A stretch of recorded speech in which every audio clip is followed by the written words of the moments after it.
Sir जितने बड़े hospitals होते हैं उतने बड़े हॉस्पिटल को चलाने के खर्चे होते हैं। डॉक्टर को जो उसकी सैलरी देनी है उसके लिए उसको अपने टारगेट्स पूरे करने पड़ते हैं। मतलब टारगेट का मतलब जैसे ये पेशेंट है टारगेट है। अब बड़े बड़े हॉस्पिटल्स के लिए टारगेट ही हैं, टारगेट पूरे करने पड़ेंगे। ঠিক যে সময় আপনি অসহায়, যে সময় আপনি ভগবান মনে করে ডাক্তারের কাছে ছুটেছেন, সেই সময় যদি আপনি জানতে পারেন যে তার কাছে অর্থাৎ ডাক্তারের কাছে আপনি একটা টার্গেট অর্থাৎ তার একটা লক্ষ্য পূরণ, তার একটা যে টার্গেট দেওয়া হয়েছে হসপিটাল বা নার্সিং হোম থেকে, সেই লক্ষ্য পূরণের উদ্দেশ্যে সে আপনাকে টার্গেট করছে, তাহলে ঠিক কেমন লাগবে?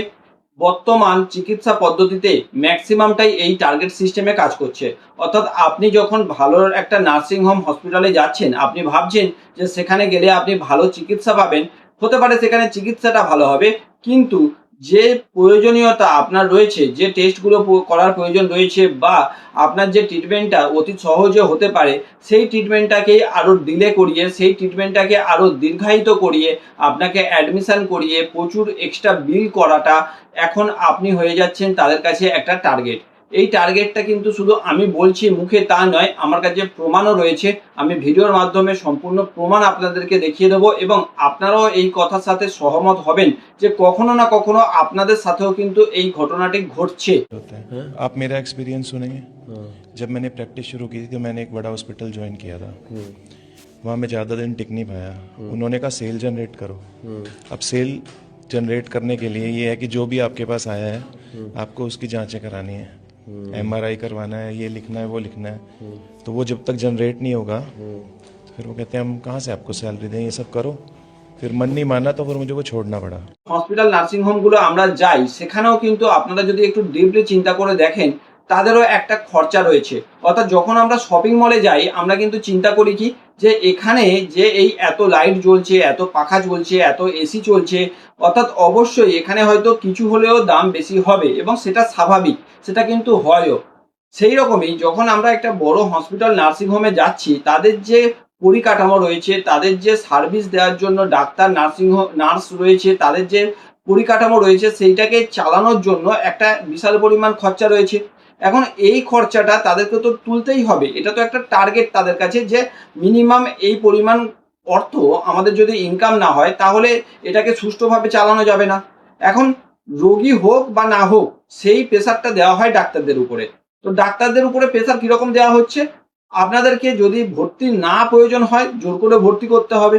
যদি আপনাদেরকে মনে হয় যে না, দুটো একটা টেস্ট করলে হয়ে যাবে, সেখানে আপনাকে 10টা টেস্ট করাবে। এইভাবে প্রত্যেক ডাক্তারকে কিন্তু টার্গেট দেওয়া হয় এবং সেই ডাক্তাররা বাধ্য হয় অনেক সময় সেই টার্গেটগুলো ফুলফিল করার জন্য, কারণ তাদেরও চাকরির ব্যাপার আছে, তাদেরও একটা ইনকামের ব্যাপার আছে, তারাও খরচা করে পড়াশোনা করে ডাক্তার হয়েছে। তো ফলে তাদের সেই খরচা তোলার জন্য, তাদের চাকরি বাঁচানোর তাগিদে তারাও কিন্তু অনেক সময় এটার সাথে সহমত হয়ে পড়ে। তবে অনেক ডাক্তার এটার সাথে সহমত হন না, তেমন কিছু ভালো ডাক্তারও রয়েছে। তাদের মধ্যে একজনের ভিডিও আপনাদেরকে দেখাচ্ছি, দেখুন। सर जितने बड़े हॉस्पिटल्स होते हैं उतने बड़े हॉस्पिटल को चलाने के खर्चे होते हैं। डॉक्टर को जो उसकी सैलरी देनी है उसके लिए उसको अपने टारगेट्स पूरे करने पड़ते हैं। अच्छा, जब तक टारगेट पूरे नहीं होंगे तो उसको उसकी तो सैलरी टारगेट कौन है? एलोपैथी डॉक्टर का है। तो टारगेट तो मतलब टारगेट का मतलब जैसे ये पेशेंट है टारगेट है। अब बड़े बड़े हॉस्पिटल्स के लिए टारगेट ही हैं, टारगेट पूरे करने पड़ेंगे। সবচেয়ে কষ্টের ব্যাপার এটাই যে যে সময় আমাদের স্বাভাবিকভাবে অসহায় আমরা, যে সময় আমাদের প্রয়োজন যে কেউ আমাদেরকে সাহায্য করুক, পাশে থাকুক, যে ভরসাতে আমরা ডাক্তারদের কাছে যাই, যে ডাক্তারকে সেই সময় আমরা ভগবান মনে করি, হয়তো তাদেরও হাত পা বাঁধা, তারা কিন্তু আমাদেরকে টার্গেট মনে করে তাদের ব্যবসা চালিয়ে যাচ্ছে। চিকিৎসা ক্ষেত্র এমন একটা জায়গা যেখানে কোনো রকম বার্গেনিং হয় না। অর্থাৎ আপনি যে কোনো জায়গাতে যেখানে খেতে গেছেন, যেখানে কিছু কিনতে গেছেন, যে কোনো জায়গাতেই আপনি কিন্তু বার্গেনিং করেন।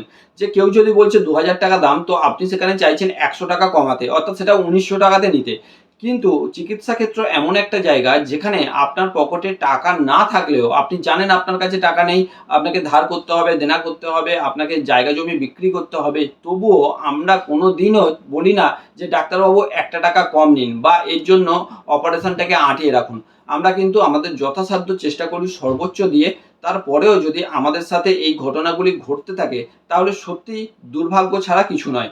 তো ভিডিওটাকে প্রচুর শেয়ার করুন যাতে সরকারের নজরে এটি আনা যায় এবং এই চিকিৎসা ক্ষেত্রে এই ব্যবস্থার উপরে কঠোর নজরদারি দিয়ে যাতে সাধারণ মানুষের উপকার করা যায় তার জন্য প্রচুর ভিডিওটিকে শেয়ার করুন এবং আমার চ্যানেলকে সাবস্ক্রাইব করে রাখুন যাতে এই ধরনের প্রচুর সামাজিক ঘটনা আপনাদের সামনে তুলে ধরে বাস্তবতাটাকে সামনে আনতে পারি।